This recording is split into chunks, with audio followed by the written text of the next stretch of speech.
I'll be talking with you today about juvenile graphical perception. In short, we conducted a study to investigate the differences in graphical perception between children and adults.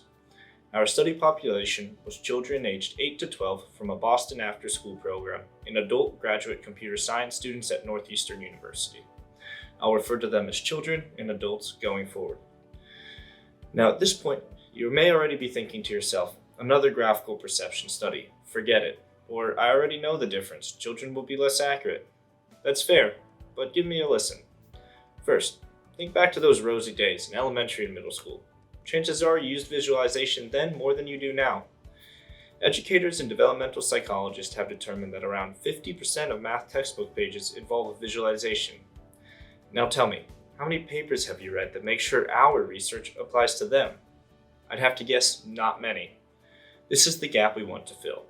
Since graphical perception is the foundation of many of the visualization community's design principles, we need to know if the results from the adults are the same as the children's. Many, including myself, initially would jump to the conclusion that children are worse. While this is fair, what we are not sure of is what kind of patterns of errors they will have, and by how much worse they will be. You see, children aren't just using the same cognitive strategies in a less practiced way. They actually think about many mathematical problems using entirely different strategies. For instance, developmental psychologists have found that children reach adult levels of perceptual acuity and area discrimination earlier than they do for length discrimination. Since we weren't certain how children would process the visualizations, we left our hypothesis relatively open. The three hypotheses we posed were 1. Children will have varying perceptual accuracy with different visual encodings. We kept this hypothesis deliberately broad and conducted a visual analysis later on to determine the rankings from most to least accurate. 2. Children's overall perceptual task accuracy will be lower than adults. Though we believe that children will likely be less accurate than adults due to lack of practice, what was interesting to see was if they were going to be equally less accurate across all the encodings, or did they develop their accuracy for certain encodings earlier than others?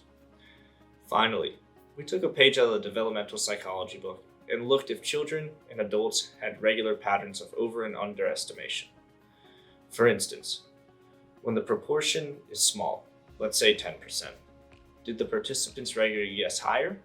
And when the proportion was 90%, did participants regularly underestimate the true value?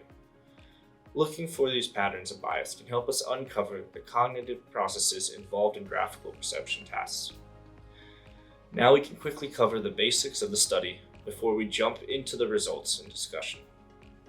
As I said at the beginning, the two populations were children aged 8 to 12 from a Boston after-school program and graduate computer science students at Northeastern University.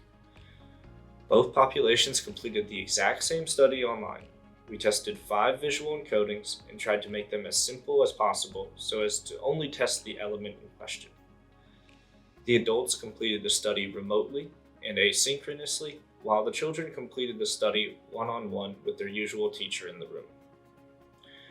Before the study was run, the procedure and analysis were pre-registered on OSF. You can find a detailed description of the study at the link below, so I won't bore you with all the details. Instead, let's take a look at the results. Let's start by looking at the first hypothesis. We found that children's perception does vary due to the varied visual encodings. What may catch your eye is that position along an unaligned axis performs worse than length, which differs from the results presented by Cleveland and McGill and popularized in many design textbooks. Now, how do the children's results compare to the adults? They're similar. In fact, what surprised us is exactly how similar. The children followed the exact same pattern as the adults, but made errors that were about 2.5 percentage points larger on average. For instance, when adults were on average off from the true value by around 5 percentage points, the children would be off by about 7.5 percentage points. Finally, for our third hypothesis, we did not find any clear patterns of bias except for position along an unaligned axis, where both children and adults regularly underestimated the true value. Looking at these results, we can make a few design recommendations. First, from our results, we advise designers to follow the same graphical perception design recommendations. we use for adults. Second, we would like you to consider more than just the aggregate results. Here are the graphs for children and adults showing each individual's perceptual element rankings.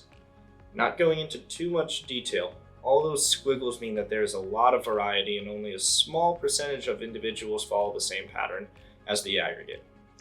Knowing this, designers may want to spend less time focusing on perceptual accuracy and divert some of that focus on factors such as engagement or enjoyment.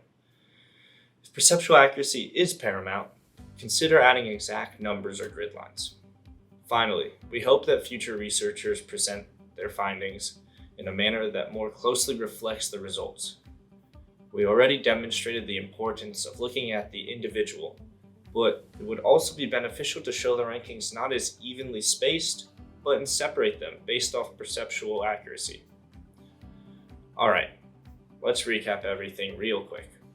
We ran a classic graphical perception study comparing children and adults.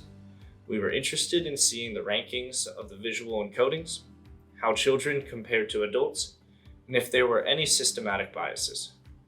Our results indicate that children and adults are remarkably similar, but are slightly less accurate on graphical perception tests. Now, I want to leave you with a bit of a call to action. I hope today's presentation made it clear how important it is that we, as a community, work with children. When designing studies for them, it is helpful to understand their knowledge base at the age tested, conduct multiple pilot tests, and have an individual who studies or regularly works with children to assist you.